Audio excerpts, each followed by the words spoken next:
à tous. Aujourd'hui, je vais vous parler d'Adolf Hitler. Mais avant cela, j'aimerais que l'on se rafraîchisse la mémoire, histoire d'être bien mis dans le bain.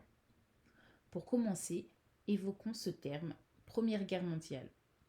À la fin de cette tragique période, heureusement pour nous, les Alliés en sont sortis vainqueurs. Petit rappel, la triple alliance composée de l'Allemagne, l'Italie et l'Autriche-Hongrie contre la triple entente, la France, le Royaume-Uni et la Russie. On apprendra par la suite que les Italiens auront retourné leur veste en s'alliant aux Alliés, mais on se passera de cette information. Donc, à la fin de cette guerre, le 28 juin 1919 a eu lieu à Paris-Versailles le signé du traité de paix. Les représentants allemands n'y sont pas conviés. Le pays est contraint d'accepter les exigences des vainqueurs. L'Allemagne et ses alliés sont déclarés seuls responsables des dommages causés par la guerre et doivent payer de lourdes compensations. L'Allemagne se retrouve humiliée et surendettée. Son armée est démantelée et ses colonies sont partagées entre les vainqueurs. Le pays cède 15% de ses territoires à la France, la Belgique, le Danemark et à la Pologne qui est recréée. Et pour seule consolation, leur pays, à l'Allemagne, est resté intact car la guerre n'a pas eu lieu sur leur territoire. Son industrie est donc toujours debout. Après une telle humiliation imposée aux Allemands, je vous assure que ça laisse des envies de revanche. Et comme on le dit si bien, la vengeance est un plat qui se mange froid, donc laissons cette soupe refroidir et revenons-en au plat de résistance. Qui est Adolf Hitler? Adolf Hitler, né le 20 avril 1889 à Braunau am Inn, Autriche, Hongrie, était le quatrième sur 6 enfants de ses parents. Après la mort de son père, il abandonne l'école. On apprend aussi qu'il fut un sans-abri pendant une certaine période de sa vie. Il voulait devenir artiste, ce qui, je pense, aurait sauvé la vie de pas mal de gens. Hitler, dans son présent, était un idéologue et un homme d'État allemand.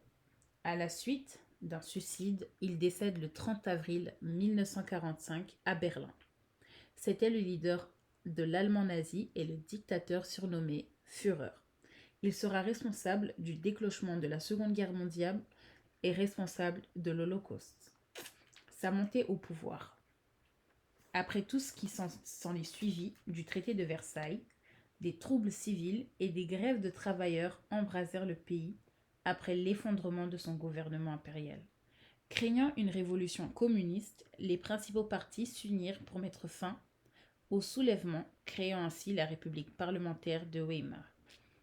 L'Allemagne n'aurait pas perdu la guerre si l'armée n'aurait pas été trahie par ses politiciens et ses protestataires. Il faut savoir que pour Hitler, toutes ses idées devinrent une obsession et sa bigoterie, et ses délires paranoïaques le poussèrent à rejeter la faute sur les Juifs. Ces mots, à Hitler, trouvèrent écho dans une société où les antisémites étaient nombreux, et c'est grâce à ça qu'Hitler trouva le succès. Tous ces complots envers les Juifs étaient fondés sur sa peur, la colère et la bigoterie, et non pas sur des faits. Après une tentative infructueuse pour renverser le gouvernement, le parti est banni et Hitler emprisonné pour trahison. D'ailleurs, pendant ses séjours de 9 mois en prison, il rédige Mein Kampf ou Mon combat en français entre 1924 et 1925. Mais dès sa remise en liberté, il s'attela immédiatement à rebâtir le mouvement. Voici une image qui nous montre l'Holocauste. Et ici, nous avons une œuvre d'art faite par Hitler et le livre Mein Kampf et du coup l'insigne nazi qui Hitler a participé à sa création car il était fasciné d'art, mais voilà, on s'en passe. Puis en 1929, la Grande Dépression conduisit les banques américaines à retirer les prêts accordés à l'Allemagne, dont l'économie, qui était déjà en difficulté, s'effondra subitement. Hitler tira profit de la colère populaire en offrant un bouc émissaire, tout trouvé et en promettant à l'Allemagne de restaurer sa grandeur d'OTAN. Les partis traditionnels se montrèrent incapables de gérer la crise et l'opposition de gauche était trop fragmentée par des querelles internes. La population s'est donc tournée vers les nazis, qui virent ainsi leur voix au Parlement pour passer de 3% à 18% en seulement 2 ans. En 1932, Adolf Hitler se présenta à l'élection présidentielle qu'il perdit contre le héros de guerre von Hindenburg, le général médaillé, avec 36 voix. Des voix, Hitler démontra l'étendue de ses soutiens. Des conseillers et des chefs d'entreprise convainquèrent Hindenburg de nommer Hitler au poste de chancelier. Ainsi, tirer profit de sa popularité. Hitler étendit progressivement le pouvoir de son nouveau poste. Il suscita la peur d'une révolte communiste et augmenta que lui seul pouvait restaurer la loi et l'ordre. En 1933, un jeune ouvrier fut condamné pour l'incident du Parlement. Hitler utilisa cet événement pour convaincre le gouvernement de lui donner ses pleins pouvoirs. En l'espace de quelques mois, la liberté de presse fut abolie. Les autres partis furent dissous et les lois anti-juifs adoptées. Tous ses rivaux furent exécutés.